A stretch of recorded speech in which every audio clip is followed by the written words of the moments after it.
தந்தை மகன் தூய ஆவியாரின் பெயராலே ஆமென். இயேசு கிறிஸ்துவின் அன்புமிக்க சகோதர சகோதரிகள் அனைவருக்கும் கிறிஸ்து இயேசுவின் அன்பு கலந்த வணக்கத்தை தெரிவித்துக் கொள்கின்றேன். இந்த நற்செய்தி பாகமானது லூக்கா நற்செய்தி 7ஆம் அதிகாரம் 11 முதல் 17 வரையில திருவாக்கியங்கள்.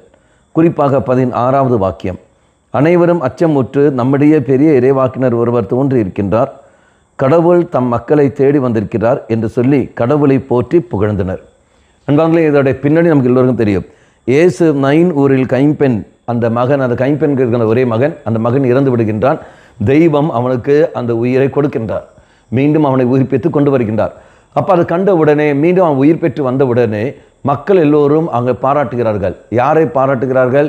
இயேசுவை அல்ல, இயேசு வழியாக பிதாவாய் தெய்வத்தை பாராட்டுவதாக நாம் பார்க்கின்றோம். அன்பார்களே, இதுதான் தெய்வம் விரும்புவது, இதுதான் இயேசு விரும்புவது. இதுதான் இதை செய்கிற ஒரு நல்ல காரியத்தை இயேசு கிறிஸ்து அதன் வழியாக யாரை வெளிப்படுத்தினார்? பிதாவாய தெய்வம் இதை உங்கள் மத்தியில் இருக்கின்றார், இறையாட்சி உங்கள் மத்தியில் உண்டு என்பதை அங்கு அவர் வெளிப்படுத்துவதை நாம் காண்கின்றோம். இதை மறுத்தான் நீங்களும் நானும் பல காரியங்கள் செய்கின்றோம். பலரும் நம்மை பாராட்டுகிறார்கள். ஆனால் அந்த பாராட்டின் இறுதியில் அவர்கள் தெய்வத்தை புகழ்கிறார்களா என்பதை பார்க்குறது கேள்விக்குறியாக இருக்கிறது.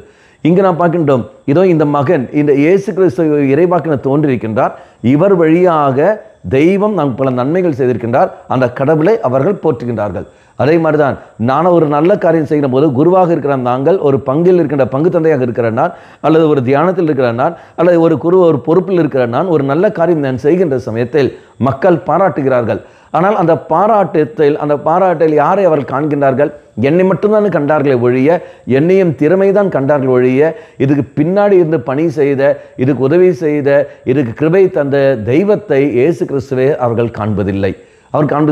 இல்லை என்றால் அவள் சொல்கிற வார்த்தை என்னவாக இருக்கின்றோம்? இதோ இந்த அருத்தந்தை வழியாக இதோ நாங்கள் பிதா தெய்வத்தை நாங்கள் கண்டோம், அருத்தந்தை வழியாக தெய்வம் செய்த நன்மை செய்கள் எப்படி இருக்கு என்பதை நாங்கள் உணர முடிந்தது என்று சொல்லிக்கொண்டு இறைவனை புகழ்வார்கள்.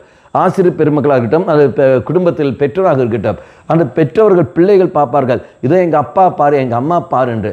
இதோ இந்த பெற்றோர்கள் வழியாக தெய்வம் எனக்கு இவ்வளோ நன்மைகள் செய்தாரே என்று சொல்லிட்டு இறைவனை புகழ்வதில்லை. மாறாக எங்கள் அப்பா தான் மேன், எங்கள் அம்மா தான் மேன் சொல்லிக்கொண்டு தெய்வத்தை மறந்து விடுகிறார்கள்.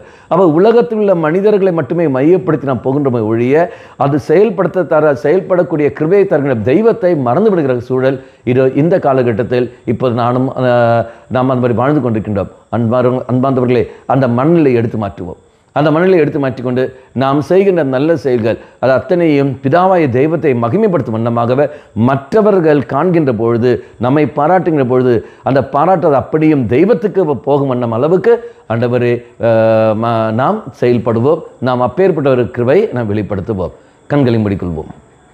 நல்லவனாய் தெய்வமே, நான் பல நல்ல காரியங்கள் செய்ய வேண்டும் என்றால் அதுக்கு உம்முடைய துணை இல்லாமல் என்னால் செய்ய முடியாது. எவ்வாறு உன்னை பாராட்டியவர்கள் பிதாவாய தெய்வத்தை பாராட்டினார்களோ, அதேபோல் எங்களை பாராட்டுகின்ற மனிதர்கள் எங்களை அல்ல, மாறாக எங்களை அந்த பணியை செய்ய தூண்டிய உம்மை பாராட்டும் வண்ணமாக எங்களுடைய வாழ்க்கை அமையும்படி நீ தாமே கிருபை புரிந்துள்ளோம். அம்மா மாதாவே, தெய்வ மாதாவே, எங்கள் மாதாவே, என் அன்னையே, விசேஷமாக எங்களுக்காக பரிந்து பேசும். ஆமேன்.